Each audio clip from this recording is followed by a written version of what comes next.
Welcome to the TNT podcast, where we discuss all of the hottest current events within hip hop culture, album reviews, politics within the music industry, and more. You all know me by Tellurian. I am one half of the TNT podcast, and of course, I have my brother here with me. Yes, sir. My name is Timothy.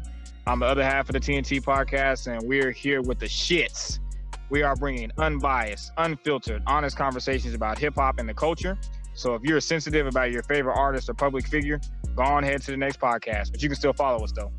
Just remember, these are our opinions, and we are only speaking on behalf of us. Thank you all for tuning in. All social media platforms will be in the description for each and every episode, so don't forget to like, follow, subscribe, and all that good stuff. Peace and love.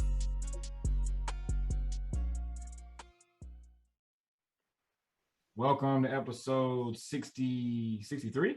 Is it 63? Yes, sir. 63. Welcome to episode 63 of the TNT podcast. TNT. We are back. My name is Timothy. I'm one half of the TNT podcast, and I have my brother here with me. I'm going to go ahead and let him introduce himself. Yes, sir. It's the other half of the TNT podcast, and yes, sir. Let's get into it. 63. Let's go. Yes, sir. Let's go. What's going on, man? How are things going on your end? Good, man. Still at the crib, quarantining. I don't know if I told you this. I think I told you the story about how I got quarantined. I guess I don't really gotta go into it, but yeah, you told me the horror story. Yeah. Make sure y'all out here being safe. Wear your mask, research if you about to get vaccinations.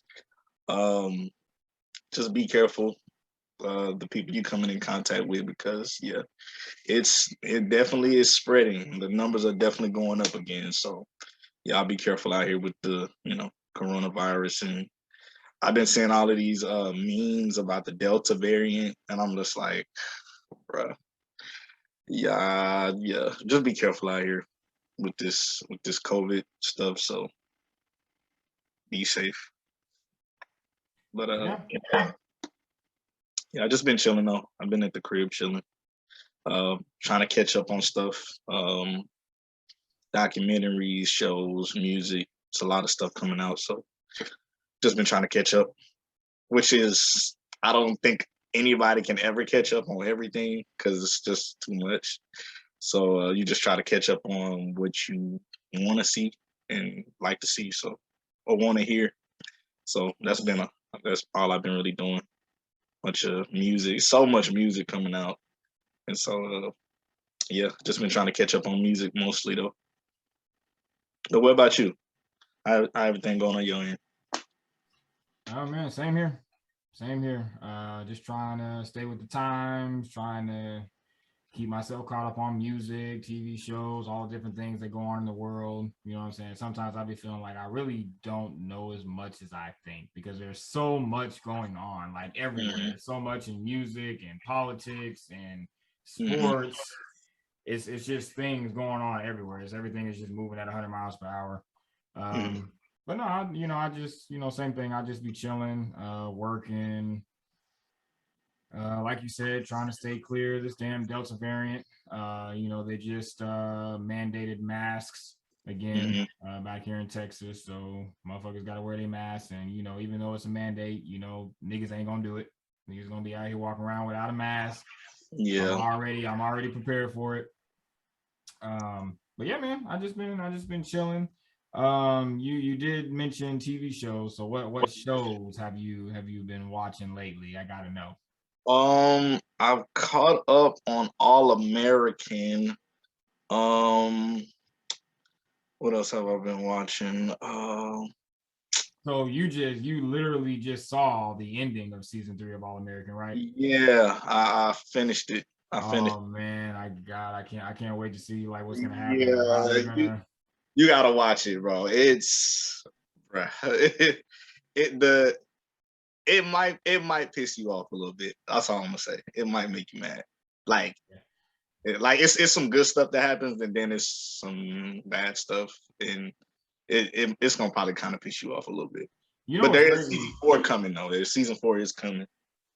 Yeah, you know what's crazy about that show too is because I watch it on CW. It actually comes on CW, so a lot of people think that it's like a Netflix show, like Netflix brought it, but it comes on the CW. So after I've already watched it and it's already gone off, everybody's on like, oh my god, like season whatever the new season is about to be on Netflix, so I'm gonna go watch it. And I'm just like, I'm already fucking. Yeah, at first, like when I first started watching it, it was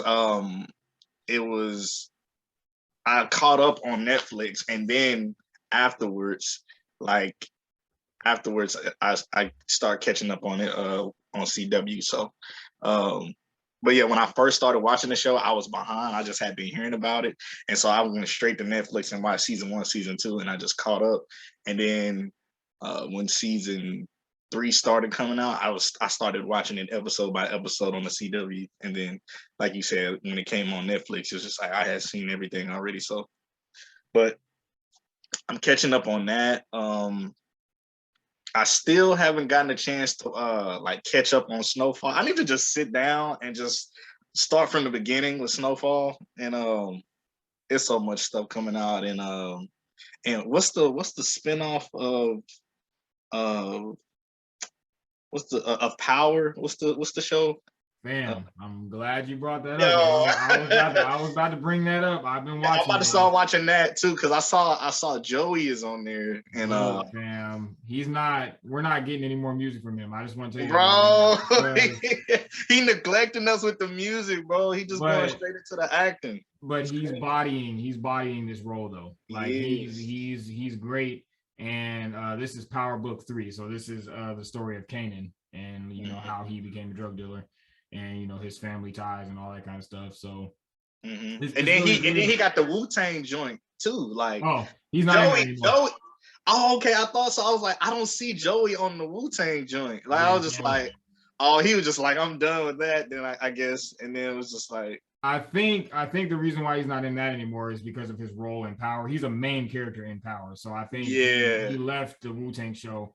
He did play Inspector Deck in that show, so I am kind of sad to see. Oh, that's crazy, bro. I'm sad to see that he's not going to be in that show anymore. But I'm glad you brought that up as well, because that show is coming back here pretty soon in September. So I'm ready to watch the next season of that.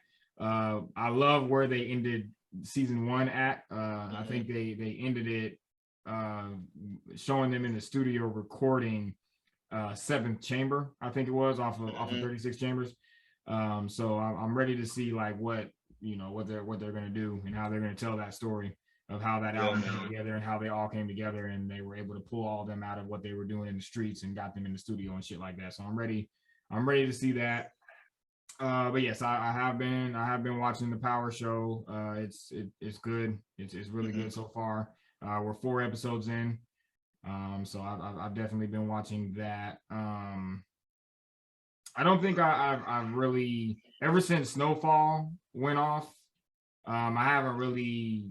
Usually I'll watch like 2-3 shows, but right now I'm only just watching Power, because I watch a lot of shows on CW. I watch All American, I watch The Flash, I watch Legacies.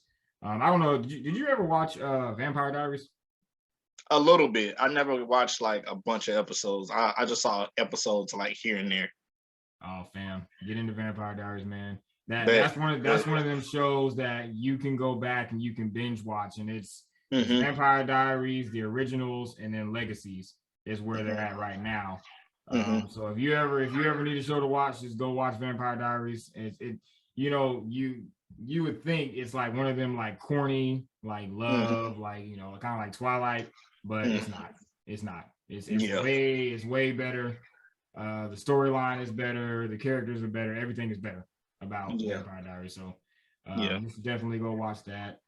Yeah. Oh, I just recently watched the Malice in the Palace documentary, the joint where the stuff that happened between the Pistons and the Pacers in 2004 when they had that brawl.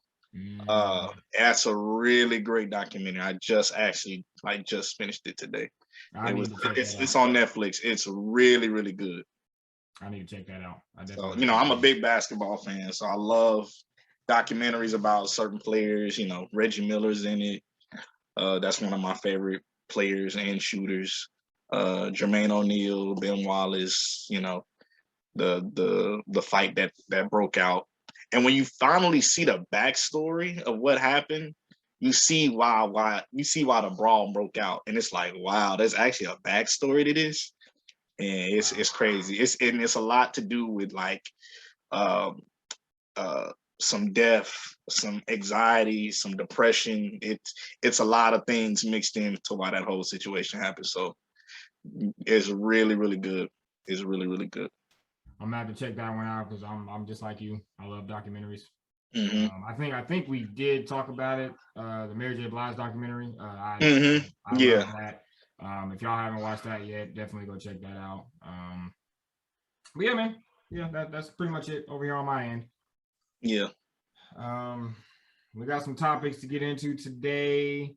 The long-awaited Tyler the Creator album review. We had a lot of people request us to talk about that, so I'm excited to talk about that.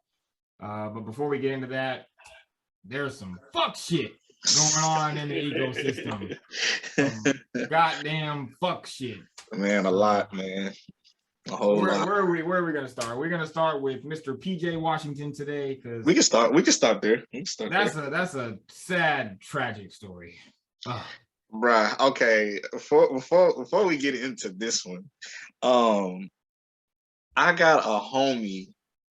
I think that like I have a homie here in the Air Force. I think he knows a guy that dated old girl that yo, and I'm like, that's wild. You dodged the bullet, my boy. You dodged the bullet. You definitely dodged the bullet because she is out here scamming and scheming and trying to groom niggas. And I don't know if he was an athlete or not. That's the real thing. Like, I don't know if he was an athlete or anything in high school or whatever. He must have been an athlete. And I don't know because you know she said she's dated some regular guys. Yeah, that's a goddamn lie. Yeah, actually, it's believable. It's believable, but I feel like if they was quote unquote regular, then they must have had some type of money. And it like if they were regular. And when I hear regular, like in the terms of the way she said it, I think of it in the sense of like they just probably wasn't an athlete type of thing. Like they must have had some type of money if they was a regular. Like yeah, you're probably thinking like she probably dated like an accountant or something like that. Or something maybe. See, I don't even take it that way. If she's saying that she dated somebody regular, I'm thinking that she dated a regular dude before she was the Brittany Renner that we know her to be today.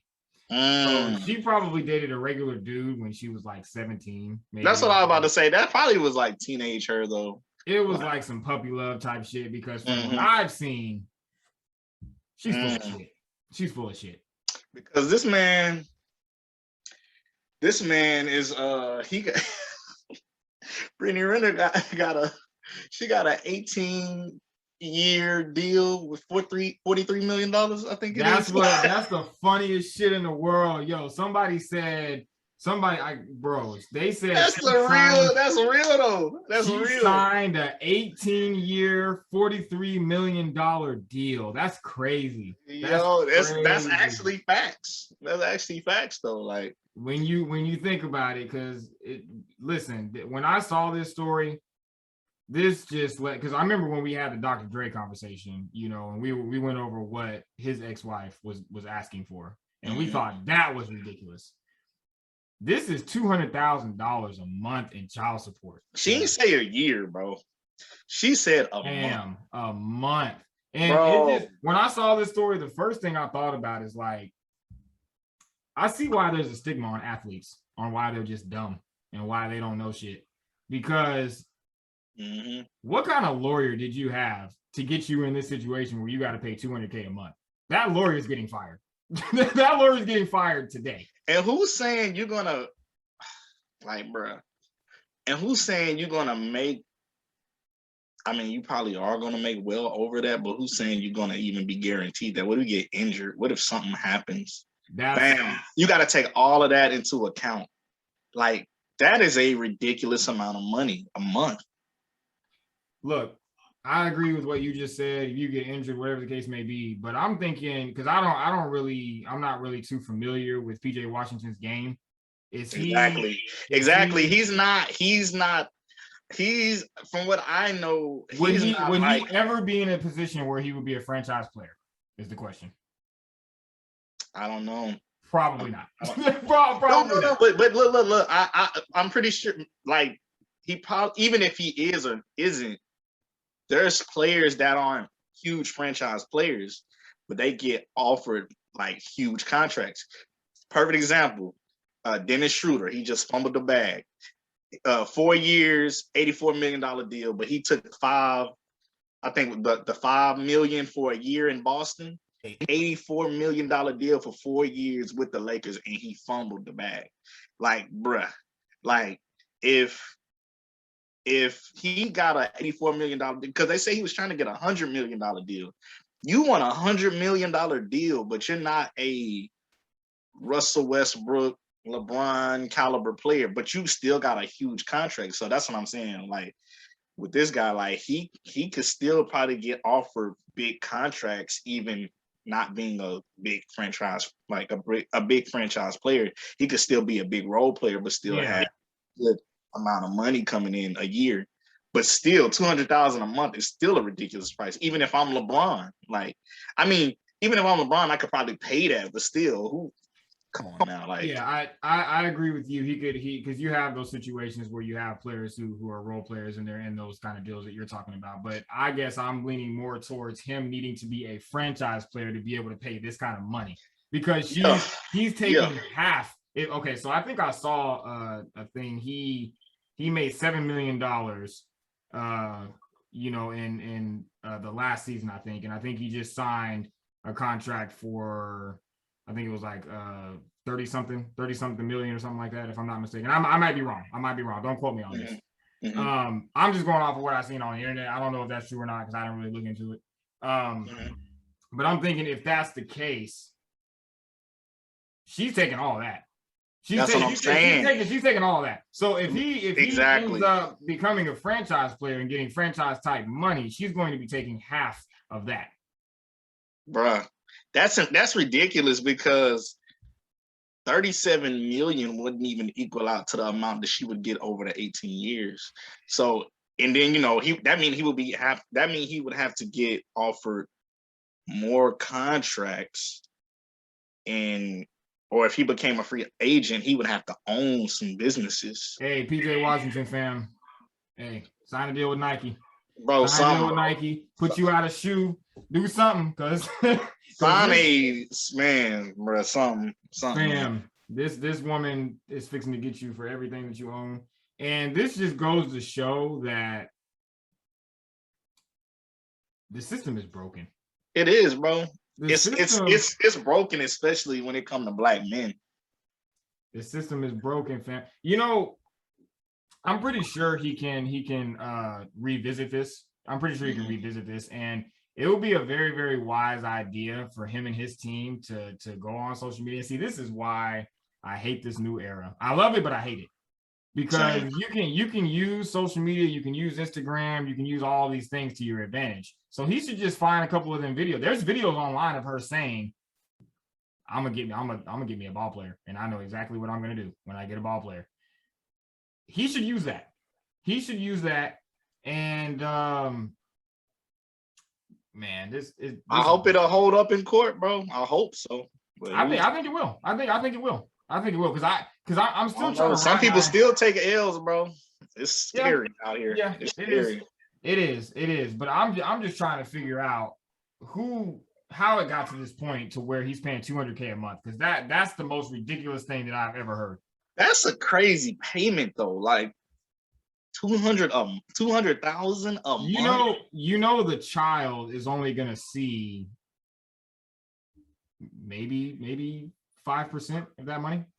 All the rest of her, bro. All the rest of that money is for her. It's for her. I'm saying she want to use that type of money to just to finance her life, just like so she never ever has to work in this life ever again.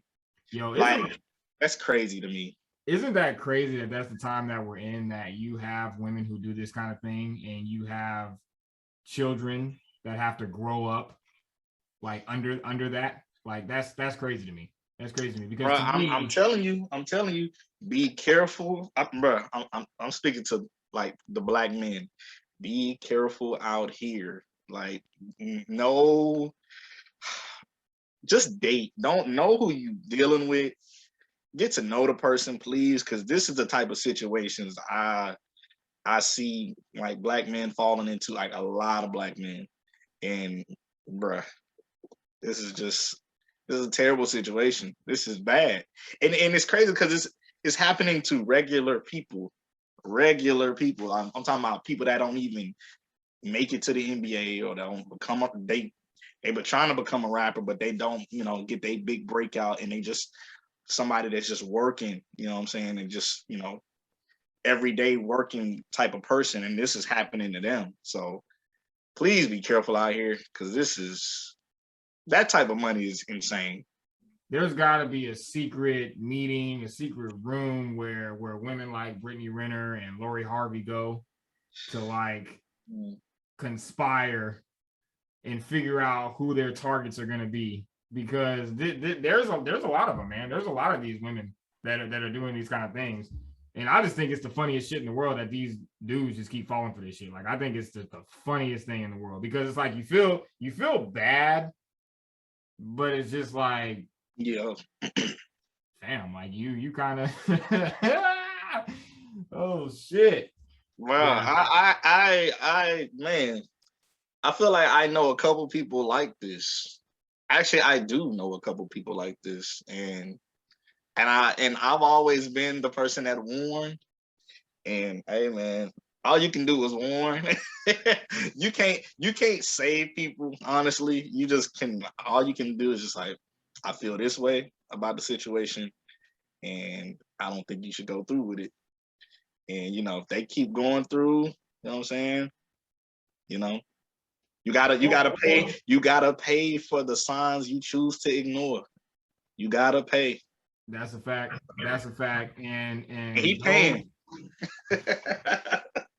He paying, bro. 200,000 a month's worth.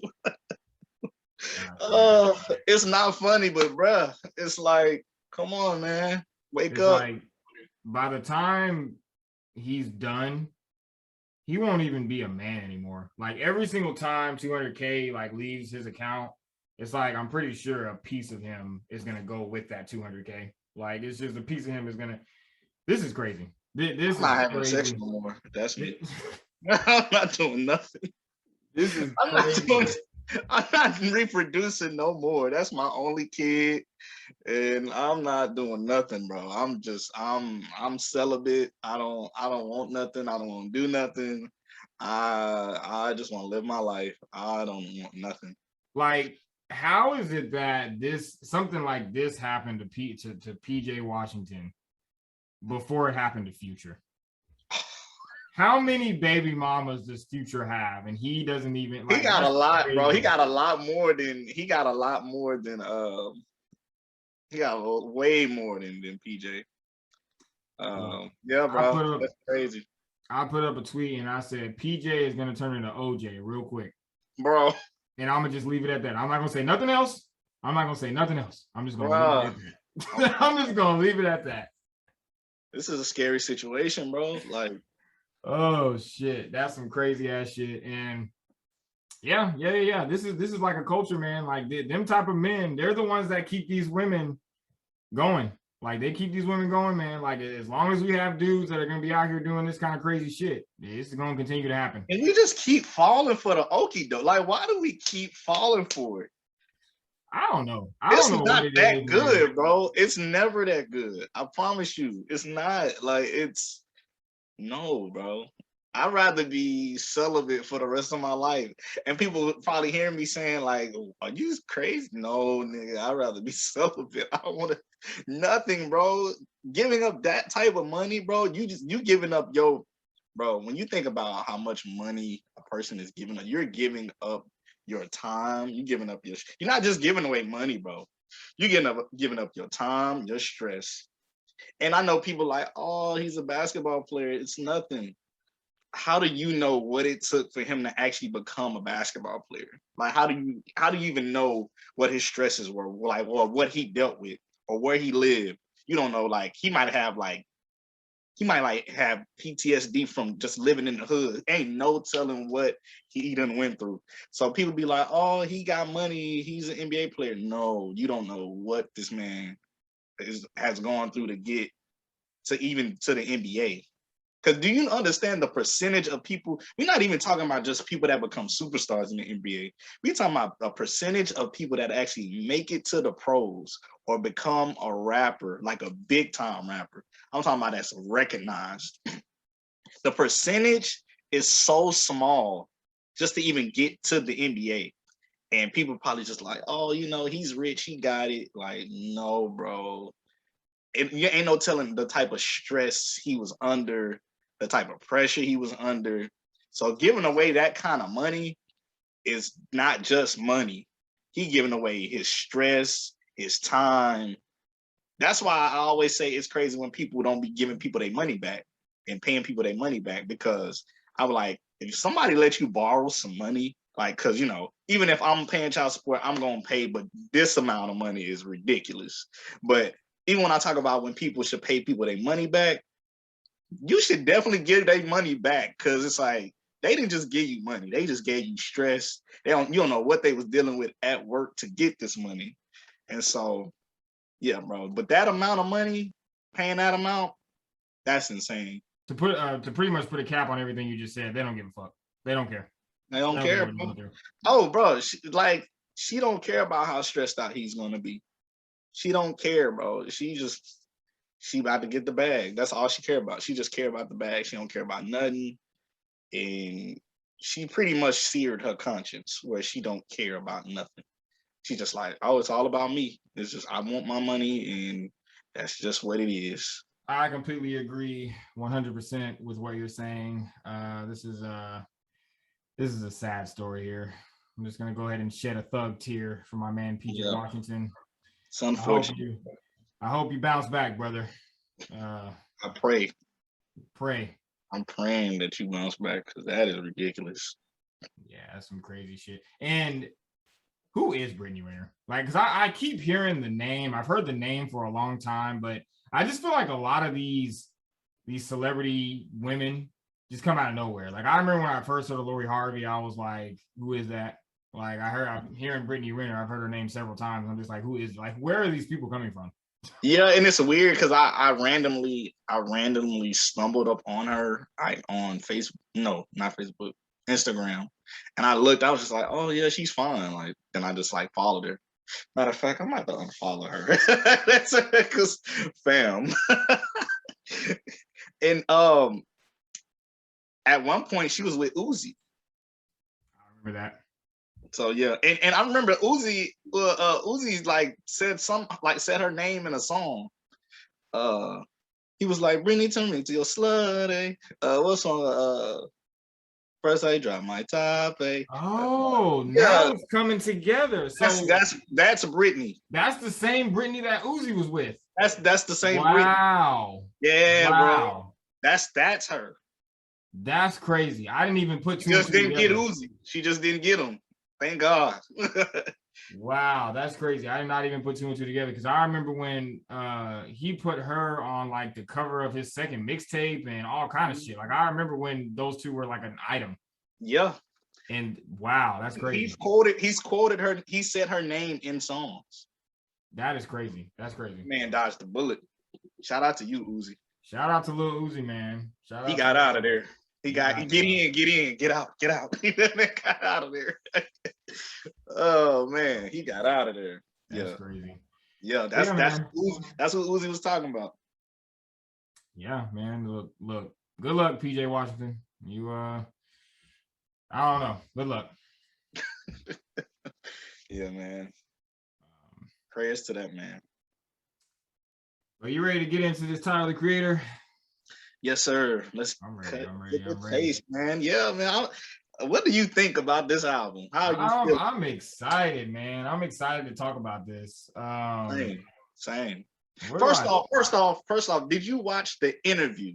Yes. On Hot 97. Yes. Hot 97. Did you watch that interview? I did watch the interview, and I'm glad that you brought that up because I want to say right now here on the TNT podcast that I'm probably late with this. I'm probably really, really late, but I don't care because I'm not a Core Tyler fan like that.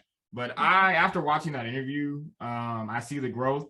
I see now why people put him in the same conversation as like a Childish Gambino and a Kanye and you know, those just kind of like creative geniuses.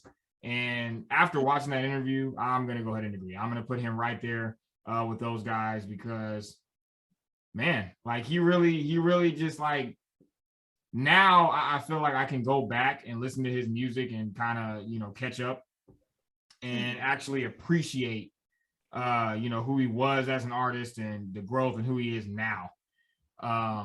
And just not even as an artist, just as a person, like you can just see how much he's matured and he's in such a better place, and he's definitely in a better position now. I can tell you that right now because what did he do first week? He did like 150K first week. Yeah, great. Man, he did numbers. He definitely did numbers. And the thing that was so intriguing about this interview was how he brought up DJ Khaled and how he took the number one spot over DJ Khaled and how he just kind of saw or how he felt because he was just like the weird person one. Because, you know, for years they had been calling, you know, Odd Future and Tyler and, you know, that group of people just weird. And they were just like, you know, the black dudes that like skateboarded and just like, they was just like they would, you know, they just kind of classified them as just the weird rap dudes. But, you know, people still love their music. You know, it was even so much so where Tyler made a point saying they never they never had him like perform at the BET Awards, almost like where they didn't think his music was black enough in a sense. And it just made me think about, I never really thought about that because for me, it's never a thing like that. It's just if you make good music, you make good music. Because I think people be trying to categorize the weird black dude in the category of like almost like a white person. Like they're weird, almost like white people, but really they dope. It's just like some black people don't want to accept that type of artist or whatever.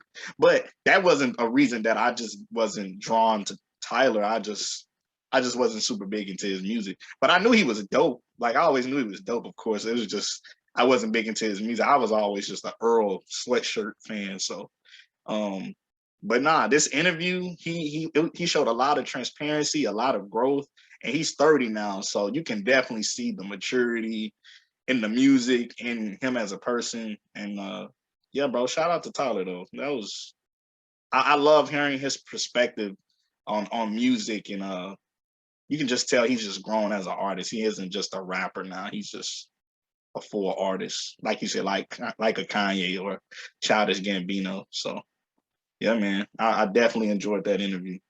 One of the highlights of the interview for me, where you were saying that people looked at him, and because I think he said DJ Khaled was making comments basically saying that, you know, his type of music isn't the type of rap that people actually want to hear. Yeah. And he's like, you know, in his own little space kind of thing. And I thought that was kind of lame for DJ Khaled to do because that last DJ Khaled album that came out wasn't even good. There was like one or two records on that album that was good.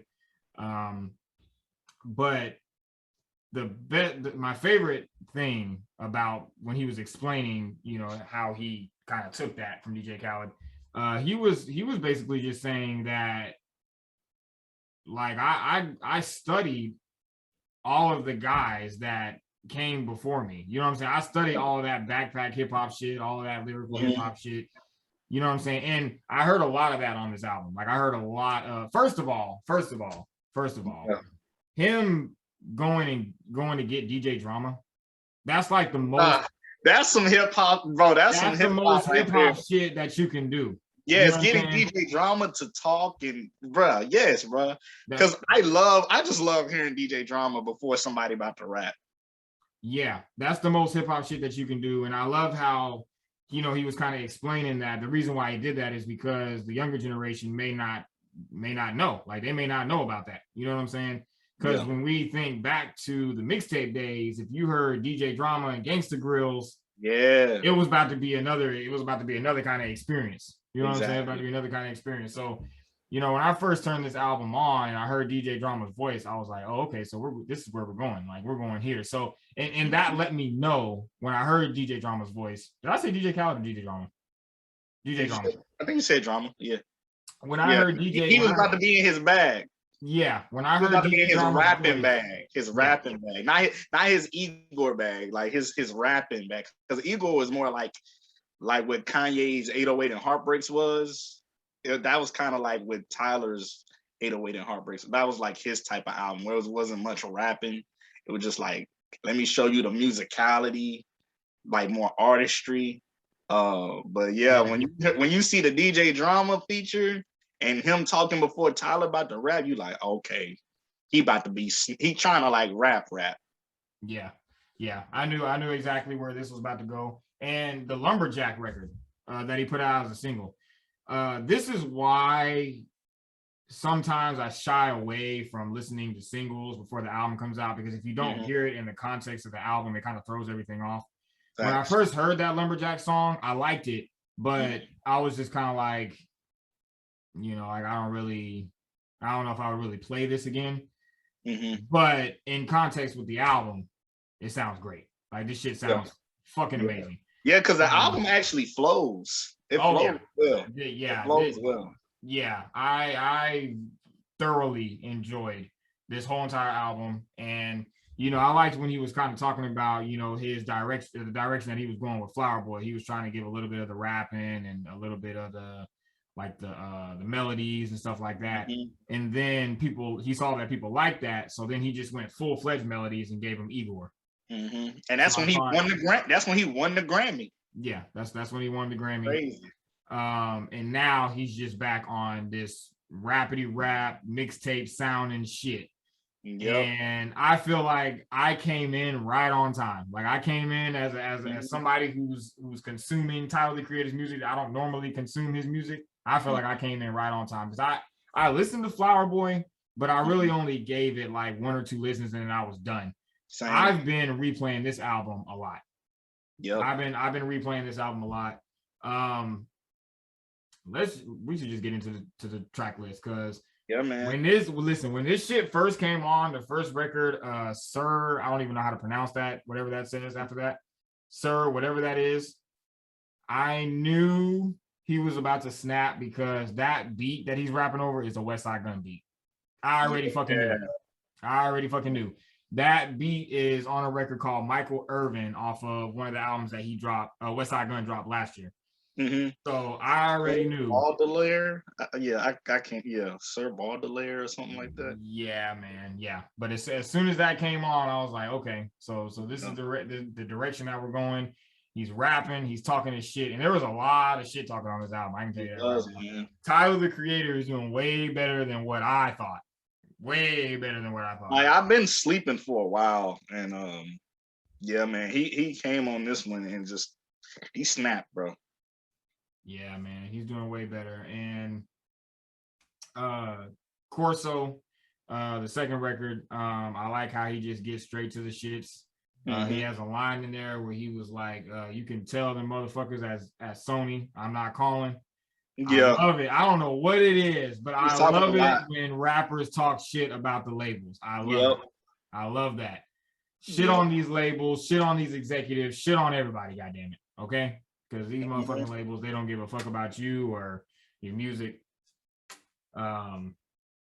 Lemonhead, probably one of the best records on this whole album. I think that's my favorite song on the album, Lemonhead. No, my favorite record is Manifesto, and I'll get to that. I'll get to that record because that record is fucking amazing. Like that, the concept. Oh, that was a good one. That was a good one. That one had Domo Genesis on it, and I thought that shit was fucking amazing. But Lemonhead. That's one of my favorites, though. Lemonhead. Lemonhead is fucking dope. I think 42 Doug came in there, and 42 Doug he's very slept on, man. Like I don't know. Oh yeah. I don't know if you got a chance to listen to his mixtape that he came out with this year, but I need to go back. Yeah, you should definitely go check that out. He's dope. He's running with Lil Baby in them, so I mean, you already know what that is. Oh yeah. But I like the Lemonhead record because I feel like he was very well rounded on this album. He gives you the rapidy rap shit, and then he gives you the younger like mumble type shit with Lemonhead with with 42 Doug. I thought that was really dope. You know how he because that beat on that record is dope. That beat on That's another thing. That's another thing. This album had very great production. The beats were incredible. Yeah, it was great production on this album. Yeah, very great production. And I was like, if I'm not mistaken, okay, see, I've went through a few of his albums. This might be the best I've heard. I'm not gonna lie to you. I can't really say that because I've really only sat through like maybe 2 Tyler the Creator projects, so I can't really say that. I mean, as of right now, without hearing anything else, I think that this, from what I've heard, this is the best from what I've heard. Yeah, yeah. I mean, I feel like I've went through his albums like a good once or twice. Because a lot of people are saying Igor is just like a masterpiece, but I don't know. I might have to. I know there's a couple joints on there that I like, but I don't remember me liking the whole thing. But maybe that's because I just kind of skimmed through it. But I don't know. I'm liking this album from as far as the albums I've heard. Like I like Flower Boy. But yeah, I don't know. This album though is. No, this album is great. I gotta go back through his albums, but this is so far. For me to not be a super huge Tyler the Creator fan, this album is is doing it for me. I'll be completely honest with you. I think, and I didn't even expect this going into this. Same. As far as like, if we're just talking like mainstream releases this year, this is probably the album that I've enjoyed. Like I've even enjoyed this more than J. Cole's album. I'm not even gonna lie. J. Cole's album is great. J. Cole's album is great, but I've listened to this. I definitely can admit that too. I've listened to this a lot. Because there's some of everything on here. There's some of everything on here. The What's Your Name with NBA Youngboy. Because I remember I told you, I was like, I'm not a fan of NBA Youngboy. I'm not even looking forward to listening to that record. That's one of my favorite songs on this album too. That's crazy. You know what I realize about certain artists? A person that you're not even a fan of, they can make you a fan of that song with that person on it just because of the way that record sounds. You can literally not be a fan of somebody and then you be like, and then like a artist that you listen to or something, they'll put them on that song. You be like, this person sounds great on this song. Like, I'm not even that big of a fan, but it's like, I'm a fan right now because it's like, this song is incredible. Like, if they have a hook or even if they rapping, it's like, I don't know how they managed to make this person sound like this on this song, or I don't know how that person just managed to rap like this, but it's like, I'm a fan right now, even if I'm not because I'm not a big NBA Youngboy fan. And so, yeah, that's crazy. Yeah, people can definitely do that. I don't know if it's the production that makes somebody rap differently. I don't know what that is, but I feel like Kanye brings that out of people. 100%. Yeah, so I don't know. That's and those same type of attributes are starting to come out in Tyler. So you can tell that Tyler has been around Kanye's and Pharrell's and like you can see it because it's coming out in the music. So you can hear the influence. It's dope. It's dope. Yeah, because that What's Your Name with NBA Youngboy, that record is great. That record is great. NBA Youngboy to me was the highlight of that whole shit. That's crazy, and I agree, and that's crazy to me because it's like I don't even listen to him. Like, yeah, man, I definitely agree. Lumberjack, we already talked about that. Hot Wind Blows. What you think about Wayne's verse on that? Just about to ask you that. So, listen, Wayne's been on a run for me. He's been on a run for me. Every single feature verse that he has put out has been godly. His verse on the Benny album Godly. Oh man. Godly. Yo, His verse on this deny. album. I'm not gonna deny that Benny verse that he did. Oh man, on that Benny song. Even Don Life on Big Sean shit. Yep. He fucking bodied that too. He had a line on there where he was like, I got 2 Glocks, call one Croc and Gator. I was like, God damn, Lil Wayne, goddamn shit. Fucking rap like this, nigga. Fucking rap like this. Bruh, but is he gonna rap like that when he drops an album? Look, if you want me to be honest with you, I'm not really checking for a full Wayne project right now at this point. I'm okay with just hearing his verses because each of these verses that he's putting out, he's been bodying them shits. Even the one that's on Seeing Green with Nicki and Drake. Even though Drake to me had the best verse on that record, Wayne's was still fire. Yeah. I mean, because I'm not, because Wayne has really been killing these features. But yeah, I'm not gonna deny he's still not rapping better than Drake right now. Like I definitely, but nah, these features though, he been killing these features. I have a prediction, and this is sidebar. Okay. If Wayne has a feature on Drake's Certified Lover Boy album, I think he's gonna body the fuck out of Drake on whatever record it is. He's gonna body Drake. If he's on the album, and I'm thinking that Wayne is gonna have a feature on this album. If he does, he's going to watch Drake. You're gonna watch him. We gotta wait and see, because if he doesn't, I'm gonna be like, I don't know, bro. Look, if he doesn't, I'll come right on here and be like, I was wrong. But I think he's gonna watch him because this verse that he had on Hot Wind Blows was great. Like I said, the Benny verse was great. The Seeing Green verse was great. The Don Life verse was great. Lil Wayne is right now like 6 for 6 with these features within the past year and a half or so.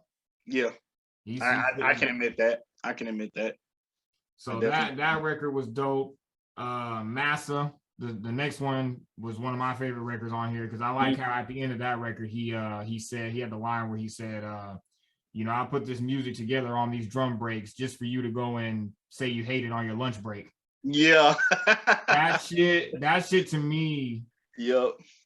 That speaks to everything that I feel like a lot. Like even when Joey Badass, when he came out with his second album in 2017, when he was saying like, yo, like my album's only been out for 2 weeks and y'all are already saying like it's either not good or it's a classic. Like, have you even lived with the shit? Like, have you even listened to everything that was said on the album?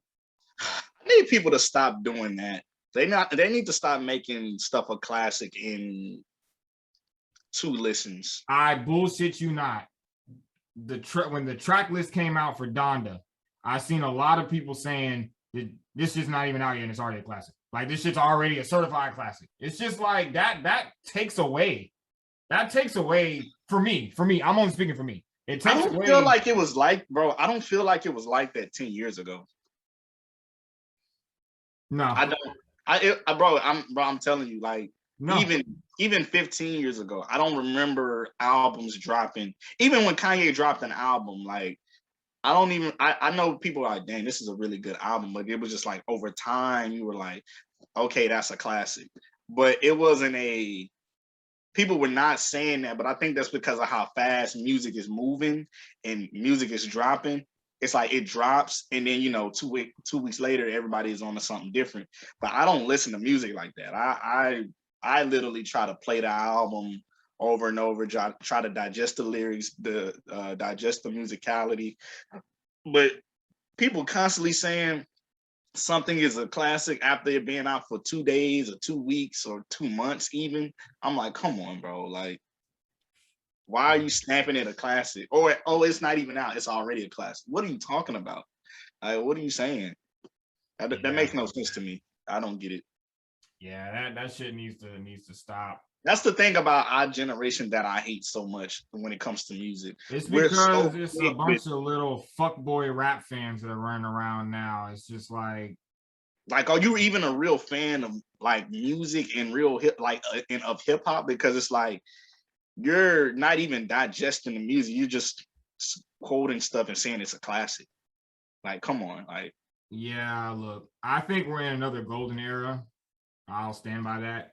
But as far as like from a fan standpoint, we're in a bad place, man. We're in a bad place because this shit is ridiculous. I felt that. Like when he said that at the end of that, like I felt that. Like I was like, yeah, like I feel like y'all ain't listening. Y'all ain't listening when rappers try to get that point across. Like digest my music. Listen to what's being said. Listen to the music.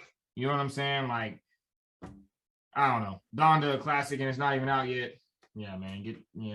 Stop saying stuff like that. I'm really sick of that, bro. I'm still catching stuff from albums that came out 5-6 years ago.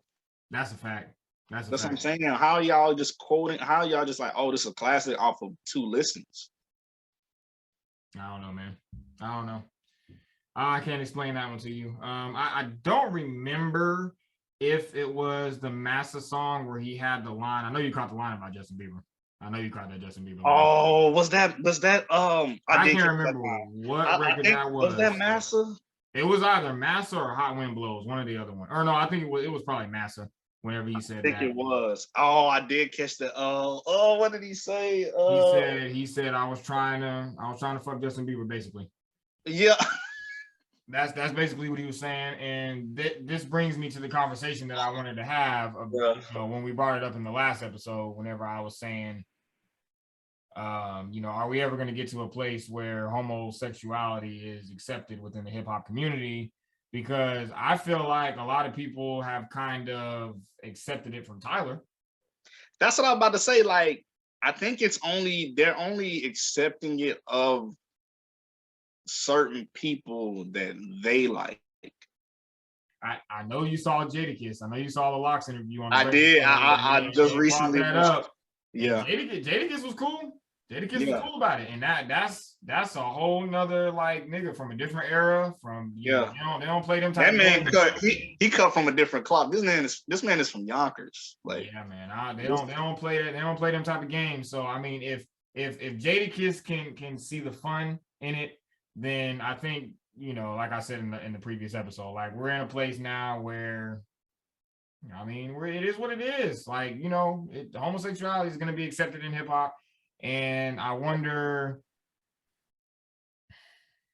if Tyler the Creator is going to be the guy who is going to get to a point where he's just like full blown open with it and just like fully talking about it on his album. Because I mean, he kind of talked about some run-ins that he had a couple of times on here on his album. I think what it is, you gotta know, because I think it's because people still like Tyler's music, and what it is like I just recently saw like what's his name, Michael Rappaport. He's talking about how he said he doesn't like Lil Nas X like music, and people were like, well, you must be homophobic. He was just like, no, like he was like, separate the gay from the music. Like, don't even think about him being gay or nothing. Just think about his actual music. He's like, his actual music is garbage. He was just like, think about it. And I think that's what it is. Just like, if the person likes the music, they're not going to probably even really care about if the person's gay or not. Because honestly, I don't like Lil Nas X music. Like, that's just, I don't like his music. Tyler's music actually sounds like dope. Like, this album actually sounds dope. But I still don't want to hear about him, like, like, you know what I'm saying? Like, Justin Bieber, like, come on, I don't want to hear that. But it's like, it's some stuff I guess people are willing to kind of accept if it's something that they like. Yeah, I kind of agree with that. Because I think I do agree. Like, people are gonna choose who they want to accept certain things from, depending on if there's a likeness in that person or whatever it is that they're talking about at the time. But I just think, like, if Jay-Z were to come out and say I'm gay, I think he would take a big hit. I think Jay-Z would take a big hit. I think there's certain artists that if they would take a big hit. But I think so, because, and another thing that Lil Nas X said was his music he's gonna stop like kind of like the gay sounding music. He's gonna go back to like his cowboy era, like, and I'm just and Michael Rappaport was like both eras is trash. And he was just like, just take away from him just actually being gay. He was just like, his music is just not good. But no, I definitely believe that too. I believe that certain rappers, if they came out like as a gay person, yeah, I don't know how they music might take a big hit, and yeah, I don't know how that would go. Yeah. I don't know if that probably would make a lot of people like not fans of the person. Yeah. Yeah, I was just curious because I heard a lot of that on this album. And after watching the interview, I like how he's just comfortable, man. He's comfortable with being who he is. He's comfortable in his skin. And there's a lot of that on this album as well. Him just talk. I think it was Manifesto. That's the reason why Manifesto is one of my favorite records on this album, because the content on that song was real Wu-Tang-ish to me. Mm-hmm. Even the beat, it sounded like that beat sounded like something that RZA would do. Like, it's real slow in the beginning and then it switches up in the middle. And then, he's kind of talking about on the song, he's just like, I know who I am. Do y'all know who y'all are? You know what I'm saying? Y'all are following these religions and don't even really know anything about the religion. You're just doing it because your parents told you to. And that was a deep line. I remember him saying that. That's the kind of shit that I want to hear. So Manifesto was probably my favorite record on the entire album. And the record before that, Run It Up, I thought that record was dope too, because I feel like that's something that you could hear on the radio. That's something that you could hear on the radio, because in the interview he was talking about like he never really had radio airplay, and he didn't really have like super huge singles and shit like that. But that Run It Up song, I can definitely hear that being played, definitely. And I think that's Playboy Cardi at the end of that song too, if I'm not mistaken. I didn't see his name on the feature list, but it might be. I definitely think that was Playboy Cardi at the end of that record. 100%. I wouldn't be surprised, because I know sometimes they don't actually put the feature, or they don't list the artist. But yeah, that did sound like Playboy Cardi. Yeah. What's the next one? The next one is that's that 9-minute song. That 9-minute song with Brent Faiyaz, I think, is on it. I think it's like yeah. Sweet or something. I'm not gonna lie, I didn't really care too much for that record. That sounded like something that could have been on Igor. Yeah, that was an okay record. I didn't care too much for that. It wasn't bad. It wasn't a bad song. It was just like, every now and then you get to a song on the album where it's just like, like, this is alright. Like you're saying. Yeah. Mama Talk, that was a skit. Yeah, his mom was talking. Yeah. I like the Rise record. I thought Rise was dope. I like that record. Blessed was a skit. How'd you feel about Juggernaut with Uzi and Pharrell? I'm trying to remember how that was sounding. I'm not gonna lie, I was a little disappointed. I'm not gonna lie. Yeah, I don't remember me being that excited about that record. It was like a real like upbeat sounding. Okay, I kind of remember it now. Yeah. Yeah, I don't remember me being that excited, because I remember seeing the feature and then I remember me playing it, and I remember me not being as excited when I heard it. Yeah, because I saw the feature, I was like, oh, Uzi and Pharrell. I was like, oh, that's gonna be fire. And then I think I remembered like playing it, and it was just like, it's all right. It wasn't as good as I thought it was gonna be, from what I remember. Yeah. I wasn't really too hot on that song. Wilshire is one of my favorite records on this album too, and I wanted to ask you, what should have Tyler the Creator done in that situation? Because I feel like, what do you do? Like, I don't even know. You like, have this woman that you're interested in, but she has a dude, and the dude that she's with just so happens to be your friend, but you didn't know that she was with your friend, and you want this woman. So it's just like, What do you I do? don't even know what to say in a situation like that. Like, what do you I'm even? pretty sure a lot of y'all have been in a situation like this before. It's happened to people, and I think I'm pretty sure some people I know that's happened to. Yeah, man, I don't even know. Yeah, that's a. I don't even know what you do in a situation like that. That's kind of a scary one. I don't know. I guess a part of me is just like being in a relationship for as long as I've been. I would never ever want some dude, let alone my homie, to have feelings for my woman. But I'm It's like also somebody having feelings for somebody that you're already with is like how did that happen? Like what? Like well, so in the record, I think in the beginning of the record, he did say that he didn't know that it was his friend that she was with. So maybe maybe it was a situation where him and this woman were friends. They had a close relationship, and he's found out that he had feelings for her, and then she ended up getting with the dude, and he found out that it was his friend. yeah, I'm that's a tricky.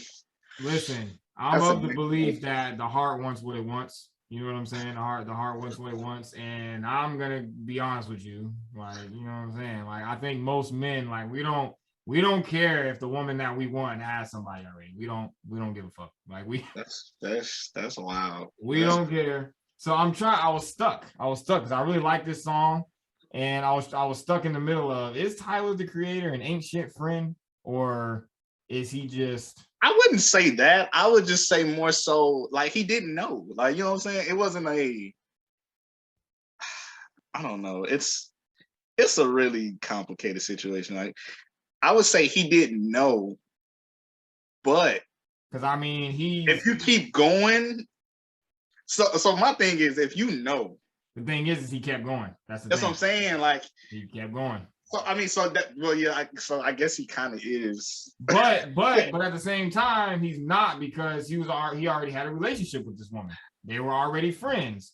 They already, because in the song he was saying that, he even went on a date with a girl, and the whole time he was on the date with the girl, he was thinking about the friend. He was thinking about the friend that he wanted to be with, and he couldn't wait to get back to the car to tell her how the date went, and so on and so forth. And then I think they like took a trip together or something like that, and she was with the dude, and he paid for her hotel room, and he took an L and all this kind of shit. And at the end of the song, he was like, if he ever puts his hands on you, just know I'll beat his ass, and blah blah blah. I don't know. Tyler the Creator is a great storyteller. He really is, bro. And who is this woman? I wonder that he was talking about. Yeah, we probably we'll never know. What if this is all made up? Man, what if he just wrote it for the album? I mean, it could be all made up, but he doesn't strike me as that type of artist. I think same. I feel like he be telling us what's going on in his reality for real. Yeah, he be telling us real stories. And yeah, man, that's a tough situation because I don't know. I don't see me. Like, I don't see myself just keep going with the situation after I know that they're with that person. Like, I don't know, man. That's a tough one, bro. That's a weird scenario. Like, because I'm looking at it like the girl that you want is with the homie. Are you and the homie still cool? Like, are you and the homie still cool as this is? Oh, it's like I want your girl. Like, I don't know if we can. Yo, you know what? I feel like okay. Now I hope this don't sound bad. Yo, so I feel like the home. I feel like that. Man, it depends on the relationship, I guess. Because I feel like there's some people. Well, they'll still be cool with their homie. They was like, yeah, man, we didn't work out, but you like to do your thing, bro. Like, it's some people out there like that. They're like, bro, that's all you like. Go, like, take your shot. And they wouldn't feel no way about it. Now, I don't know how that person feels if they say, bro, I'm feeling, oh, girl, I know y'all were together, but I kind of had a thing for her for a while. And then if homie's like, no, like, and you continue anyway, y'all probably can't be friends. Look, I'm gonna just be completely honest with you, and this might be just me being an asshole, but I was listening to this record and I'm just like, who is this girl? Because if I'm Tyler, right? If I'm Tyler the Creator, I'm like, bitch, I'm Tyler the Creator. You mean to tell me you choosing the homie over me? Like, do you know who I am? I just got a Grammy off of Igor. Yo, I wouldn't even entertain whoever this woman is. Like, what are you doing, Tyler? Like, I'm Tyler. Hello? I have Lil Wayne on my album. Oh man. He just delivered a fire verse and you don't. But I thought that was a really good record. I liked it. I loved it. He's a great storyteller. Y'all are gonna have to let me know because I don't know if Tyler the Creator has storytelling records like that. I'm not familiar. I feel like he does. I think we gotta just go back in his music. But yeah, man, I'm gonna probably start over as far as his discography. But yeah, I really like this album. I really like it. Yeah, and I also liked. I want to circle back around to Manifesto. Whenever he had said, he'll get online and he'll see people trying to cancel him, and he was like, bitch, I done said so many things that I was already canceled. Like I was canceled for real though. Like even in the interview, he was talking about it. Like he was banned from certain countries, and people would have pictures of him at the airport talking about like, don't let this man in. Yeah, I remember fly and things like that. So I think who was it? Was it Ebro that was asking him like if Odd Future had to come out now, would they be able to? That's facts. If 19-year-old, 18-year-old, 19-year-old Tyler that came out with the music, he came out like that first album and Odd Future, like they were the age they were in 2011, 2011, when they were dropping music at that time, like they first projects and like as a group, if 19-year-old them now, like dropped now, and they wasn't like, they hadn't matured into who they became, like or whatever, and they were like 19-year-old and they dropped in 2021, yeah, they would be canceled. They'll cancel all of them, bro, because 2010, 2011, that was a different time. Like they literally came in at that perfect, like it's like he said, they came in at that perfect time.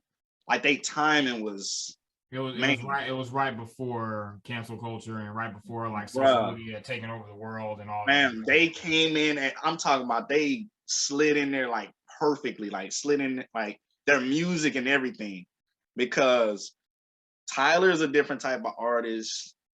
There's not even an Odd Future anymore because everybody really went into their own direction. And you can even tell in Earl's music, Earl sounds so mature and Earl went underground. Earl was like, I'm tired of you mainstream niggas, I'm gone. I'm going underground. And he even said it, I've legit like read and watched interviews of Earl, and he's literally talking about he only wants to do it for like the art form. It's like he don't even care if his albums sell like that, but you can even hear that in the way he raps. Like he raps like he's doing it for just rap. Like he ain't doing it for no type of money or accolades. Like he just wanna say how he feel on wax. Like, you know what I'm saying? On the beat. You know what I'm saying? That's why I think when certain people hear, I don't know why, I love Earl. Like, even with us talking about Tyler, I'm a huge Earl fan. And I don't know what it is about Earl's music. He always sounds like, he always says the stuff I think about, which I think could be perceived by another person as this low-key sounds depressing. But for some reason, I like his music. I don't know what it is. I don't get depressed when I hear it. I feel like it's in the scope of my reality. I don't know why. Like he's Earl Sweat. I think a lot of people don't give credit to Earl Sweatshirt for being an amazing lyricist. I think that's what it is. Yes, bro. And I think that I agree with you. Like in Odd Future, even though I wasn't the hugest Odd Future fan, like Same. Earl Sweatshirt always struck me as like the main like lyricist of the group. Yep. He stood out to me the most. I remember watching some of their freestyles and just always being blown away from Earl Sweatshirt. But I would definitely say, even though Earl Sweatshirt is the better lyricist, I think Tyler, the Creator, is the better artist at this point. Yeah, I could say that. I think Tyler, the Creator, is the better artist, and this album here, this is, as far as mainstream goes, this is going to be one of the best albums that comes out this year. And I can definitely, I think this was a slap in the face to the Grammys, I think. Because I definitely think that this is going to be nominated for Rap Album of the Year next year, 100%. Like, there's no question. I can see it. There's no question. Because he, you know, after that whole Igor situation happened, I think he just kind of got upset.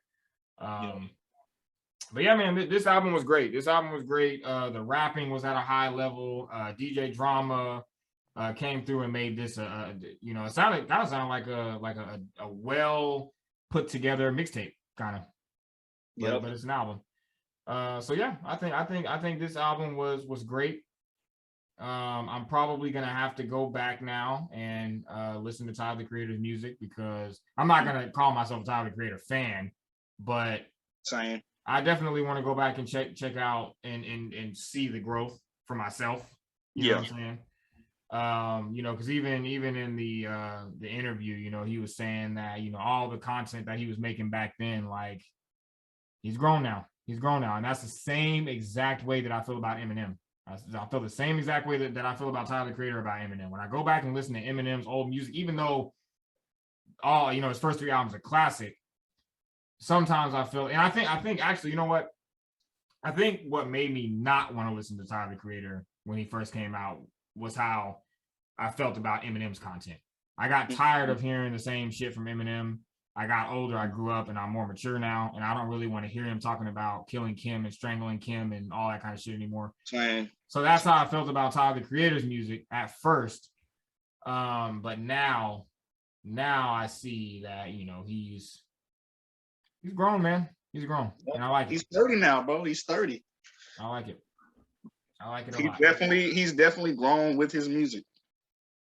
Yeah, man. Salute to Tyler, the Creator, man. That's real dope. That's real dope to see, because there's some artists that I just never ever can see myself being like, yeah, like, I like that person. And Tyler, the Creator, was one of those guys. But this album, man, it made me a believer. I ain't gonna lie. Maybe. Yeah, man. I would love, honestly, I would love to sit down and talk to Tyler, the Creator. He seems like a really dope dude. Oh yeah, definitely, 100%. 100%. I just love the transparency in that interview, bro. It's just, he's really been here for a decade, like, doing it. He ain't fell off. It's crazy. Yeah, and that's the first Tyler, the Creator interview that I've ever, like, fully watched. Same. I mean, I've watched Nardwuar. He's done a few interviews with Nardwuar, but if y'all watch Nardwuar, y'all know that those aren't like the normal traditional interviews. Those interviews are different. So this is the only, like, actual interview that I've actually watched. So yeah, man, I liked it. I thought it was dope. Thought the album was dope. I'm definitely going to continue to listen to this. It's definitely going to be on repeat. There was really only maybe 2 songs on this album that I was just kind of like, eh. But besides that, it's a great album. Great album, man. Salute to Tyler, the Creator, man. So out of 10, what you give it? If I had to rate it out of 10, I'll probably give it maybe,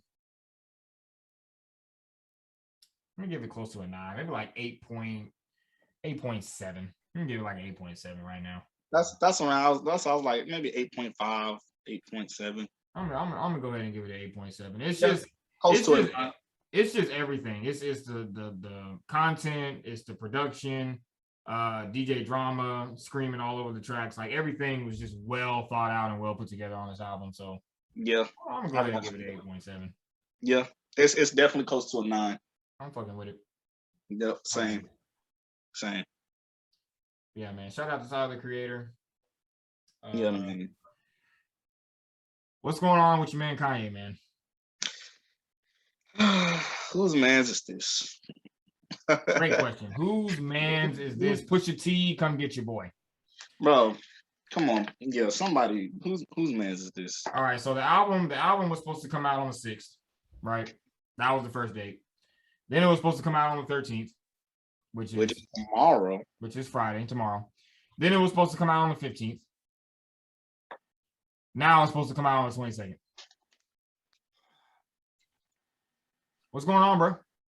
We might not get this joint till next year.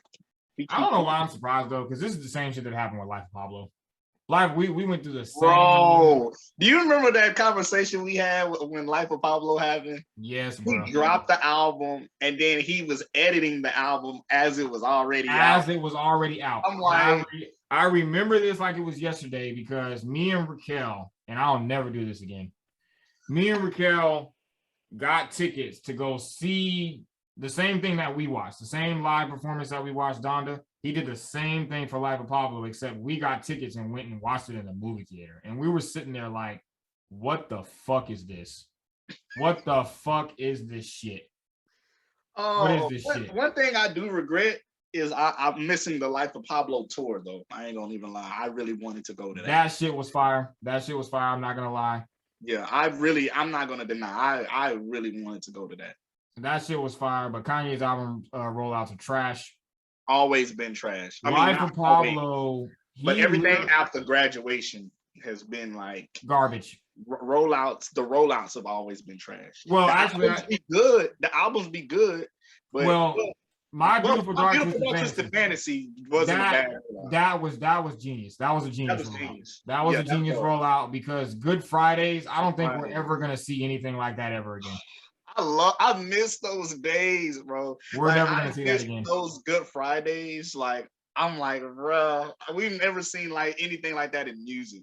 Fam, I remember that shit like it was yesterday. I remember like running to my computer to see what song he came out. And I remember when I first heard what's the record? I got the world in my hands. And I don't know why. I got the name of that song. I forgot. Bro, I remember when I first heard that, I was like, oh my God, this is God music. Like, this is the best fucking shit I've ever heard in my fam. You have Kanye, you have Pusha, you have Cudi, you have Ryan Leslie, you have Lloyd Banks, all on one song together. Bro, Kanye knows how to. Wait a second. Why did that song not make it on the album? I don't know, bro. I don't know. Fam. Bro, I feel like, I'm not going to even lie to you. I feel like there's some joints from My Beautiful Dark Twisted Fantasy that's still like in a vault. Oh yeah, I believe that. And I feel like it's fire. Like I'm talking about, I feel like there's like a good 20 more records. And bro, he really need to just release them like how Nas do the Lost tapes. He need to release that. And like I'm talking about, these are like the joints that was like supposed to make the album. And there's joints that was supposed to make Cruel Summer that I heard are super fire also. I'm like, fam, he need to release all those joints. There was supposed to be a Cruel Winter, wasn't there? And that never came out. It was. That's what I'm saying. He need to release something like a Lost Tapes or something like Nas, and just release all of those songs that was supposed to be on My Beautiful Dark Twisted Fantasy or Cruel Winter. Like he need to just release those joints. And I feel like those joints are fire, bro. Fire. Yeah.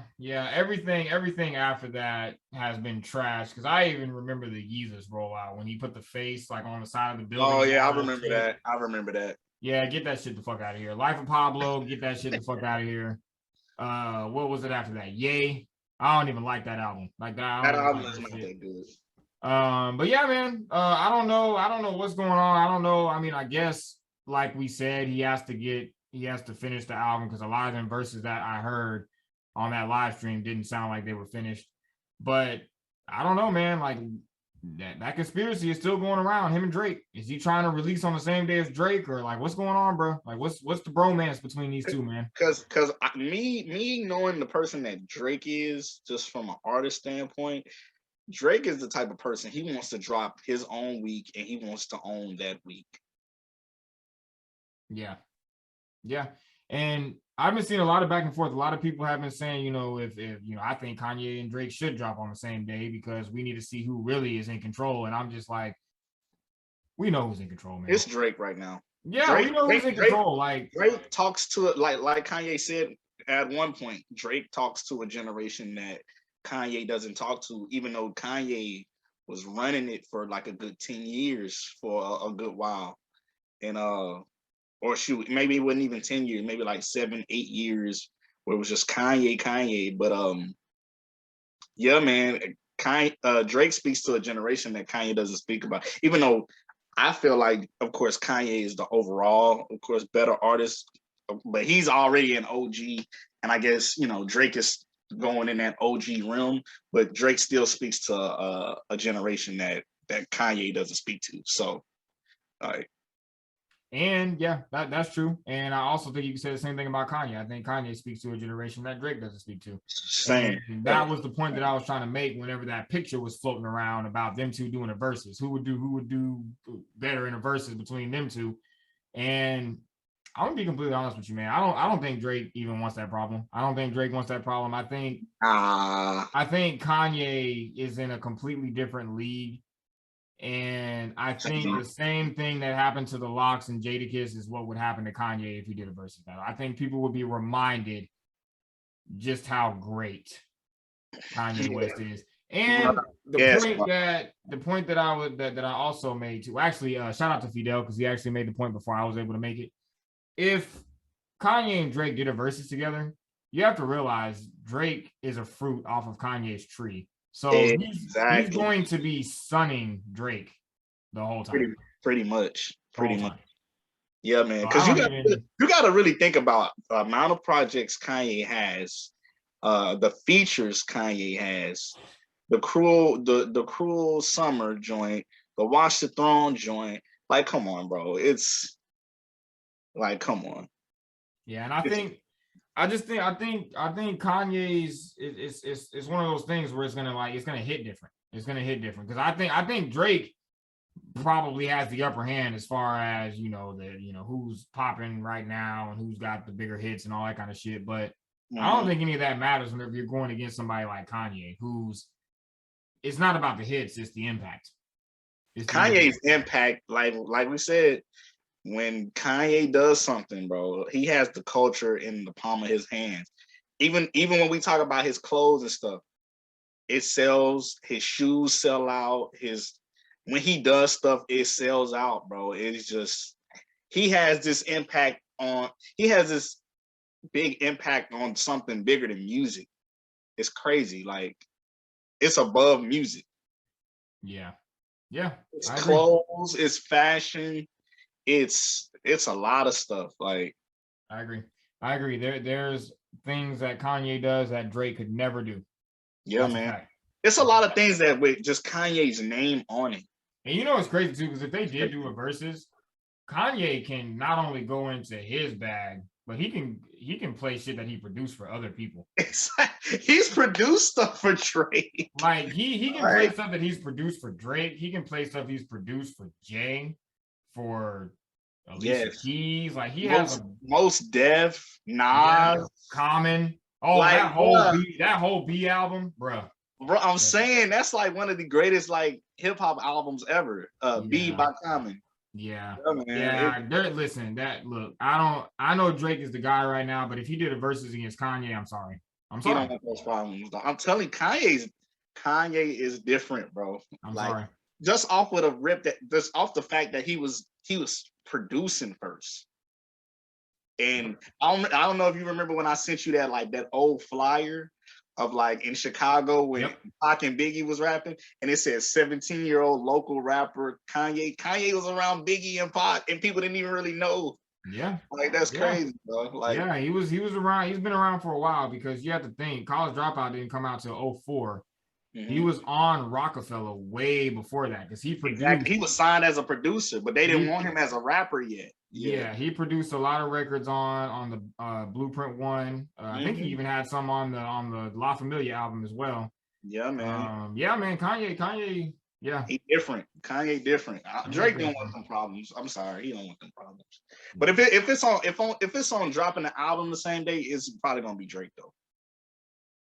Yeah. There's no way that Kanye is outselling Drake. It's not happening. That's not gonna happen. Nah.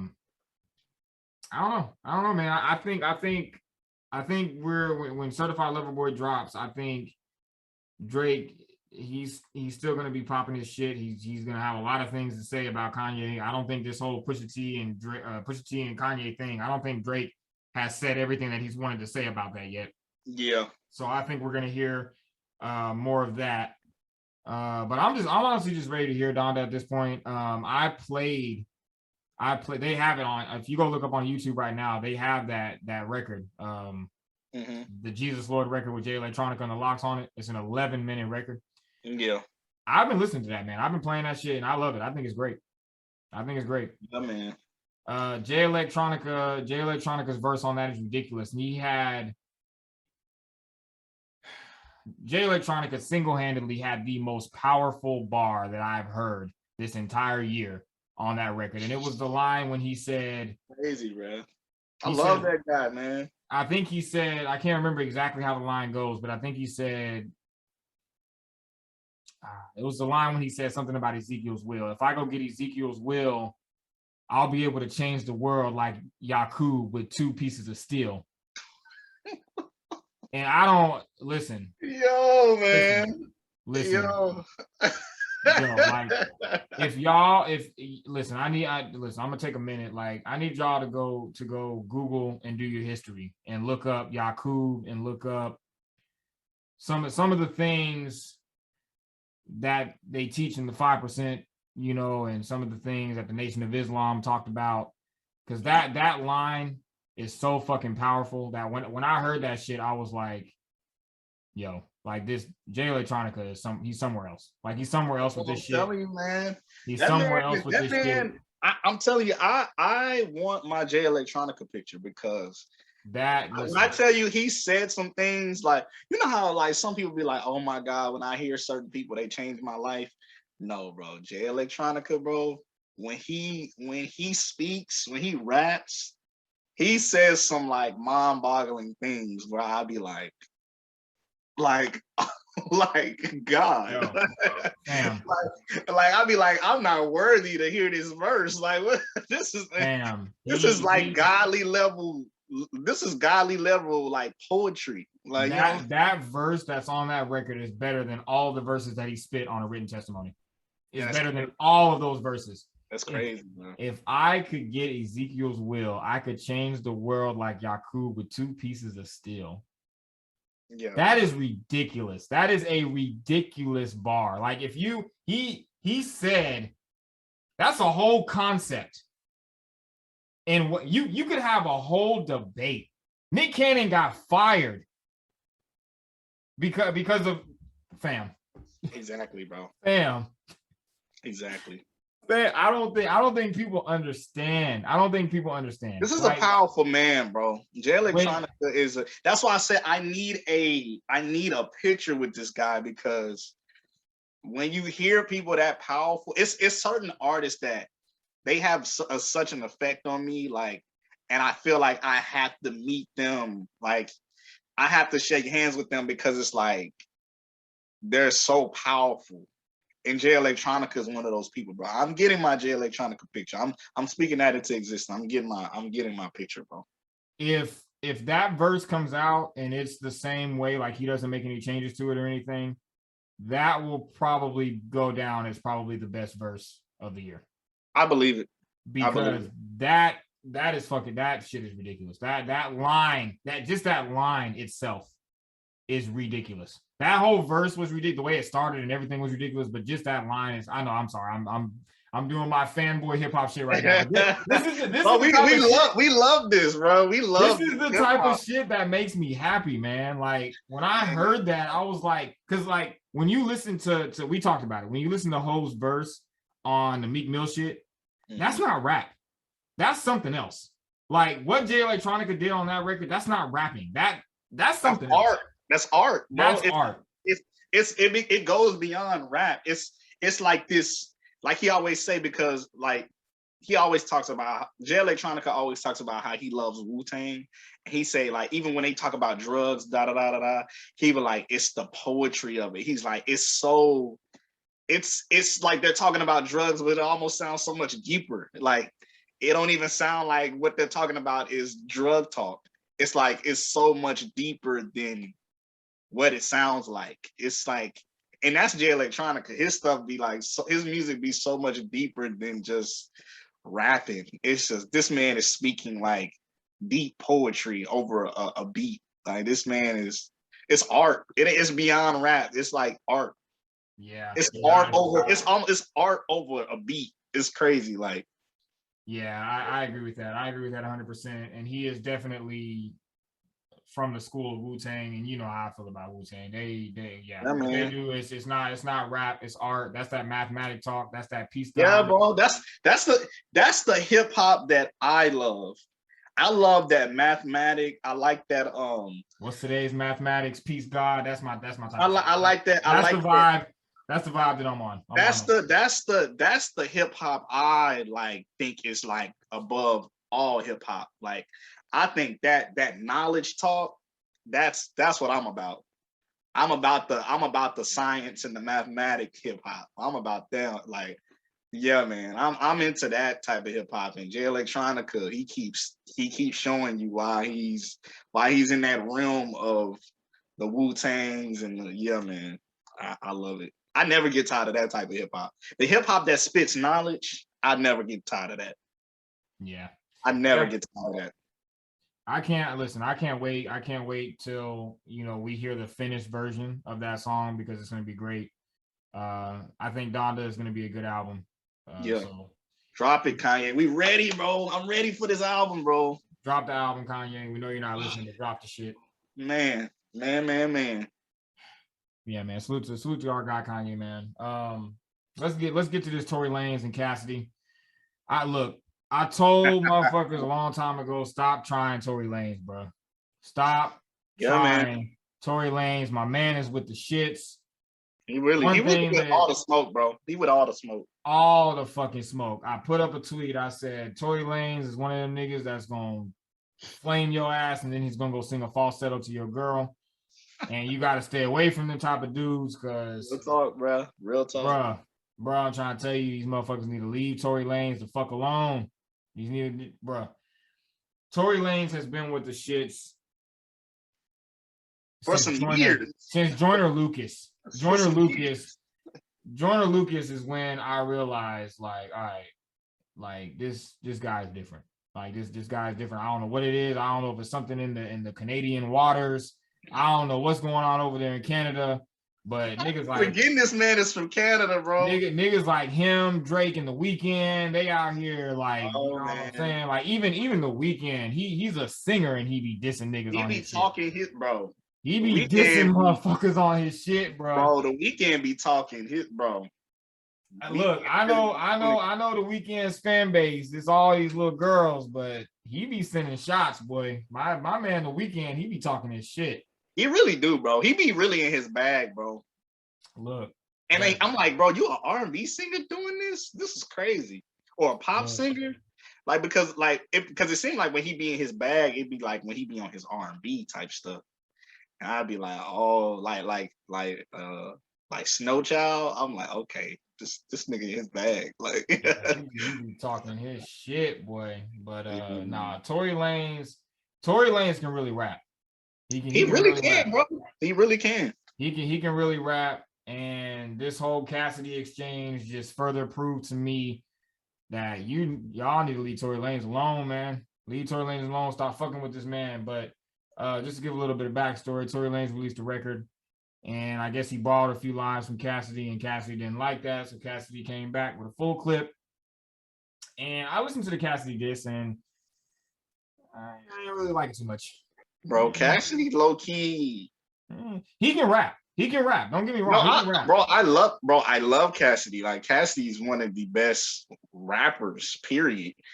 But it seemed like he's been a little lackluster on disses and battles.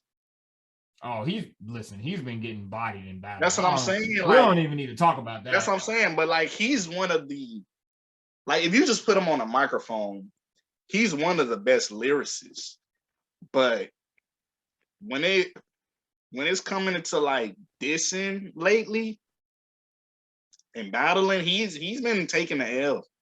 Like and it's like he's a dope lyricist just in front of the mic when he's just on some just rapping. But lately with these disses and battles, Cassidy been taking major L's. I give him props though. I give him props because you always got to give props to them dudes who don't really care about being embarrassed, because he's been getting embarrassed for the past year now, because all the battles that he's done, he's lost. He lost to me. He lost the battle versus Goods. He definitely lost the battle versus Arsenal. Arsenal violated him in front of his own city. Violated him in front of his own city. And the Hitman Holla battle, that was like, I mean, I think that was like, I don't know. That the Hitman Holla didn't give the best performance. Cassidy didn't give the best performance, but whatever. Yeah. Cassidy, I didn't really like the diss too much. He didn't really say anything in it that was really like, crazy. But Tory Lanez came back and Tory Lanez, he had a line where he was like, what did he say? He said, "You was in them hotels with R. Kelly. We should have canceled you a long time ago." I was like, oh shit. Yeah, man. God damn. Stop messing with Tory Lanez. That's all I got to say. This is what I think. With the Joyner Lucas situation, I think motherfuckers thought shit was sweet with Tory Lanez because he be singing, he be hitting high notes and all that kind of shit. Motherfuckers thought that nigga was sweet. And then he came back with the response. Because I remember having a conversation with Justin about this, and Justin was like, "What do you think? You think Joyner Lucas lost?" And I was like, "Yeah, I think Joyner Lucas lost that round because the whole battle actually, because I think Joyner Lucas walked into that not he didn't know. Yeah, he walked in underestimating him. Yeah, he didn't know some rapper type stuff because he raps, but he just kept thinking about R&B Tory Lanez. Yep. He walked into it and he dropped his record and he thought that was gonna end it. That was gonna be it. And then Tory Lanez came back swinging, and then it put him in a weird situation because now you're a rapidy rap dude. So now you kind of have to, you know what I'm saying? You kind of have to engage. Oh man, that almost sound like some Drake and Meek. He getting bodied by a singing niggas. Like, yeah, whoa. Man, yeah. And I was Joyner Lucas not being prepared. You know what I'm saying? You see what happens. Canadian. You might be right. It might be something in the Canadian water, bro. Yeah, man. You see what happens when and Tory Lanez. I realize that he's not just as calculated as Drake because he's not to that level. But if he were to get there, he would be just as calculated. And Tory Lanez, man, with everything that he's gone through the past year, I know he's been on the receiving end of being canceled and all that kind of shit. But one thing that you can't take away from Tory Lanez is his talent. That's one thing that you can't take away.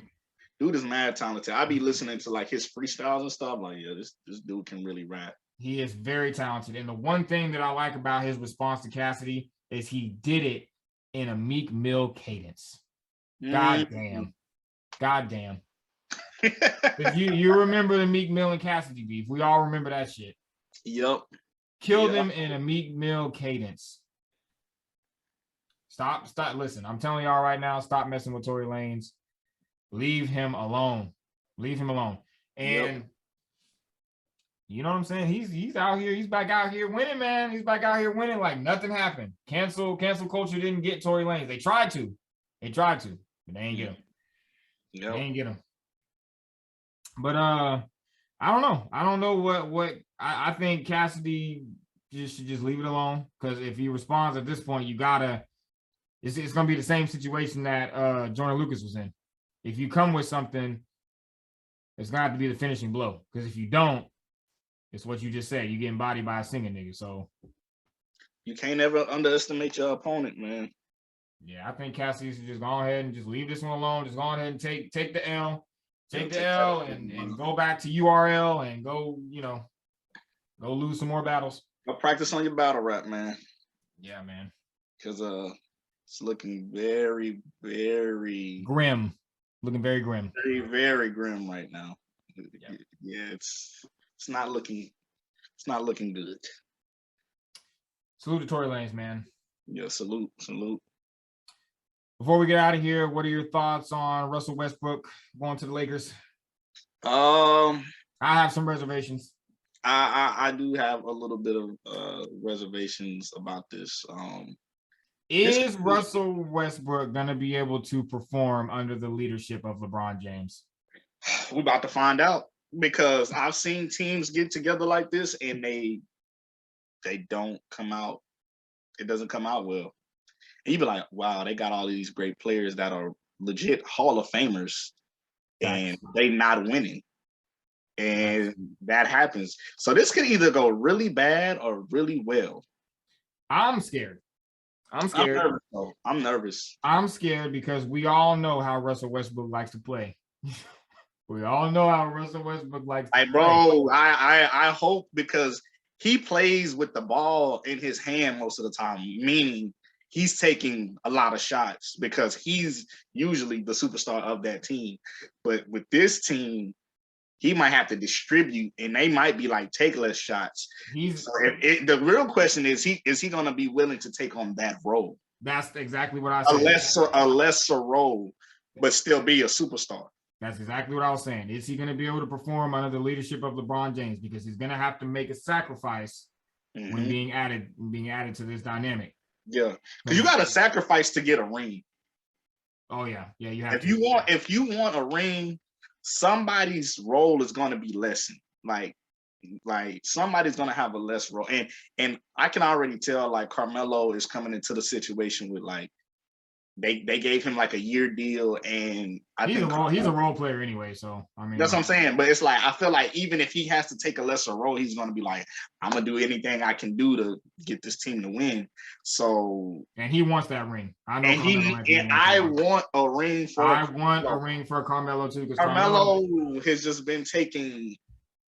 I don't know. I don't like the way the league has done Carmelo, and he deserves so much better. But yeah, I mean, it's really a waiting game, honestly. There's a lot of criticism too, because I understand what you're saying about the way the league has done Carmelo, but I mean, there's been a lot of criticisms of him just wanting that paycheck too. Yeah, I mean, and that's what it's been. What they've been saying, like he's just been playing for money. He hasn't been playing like he wants a ring.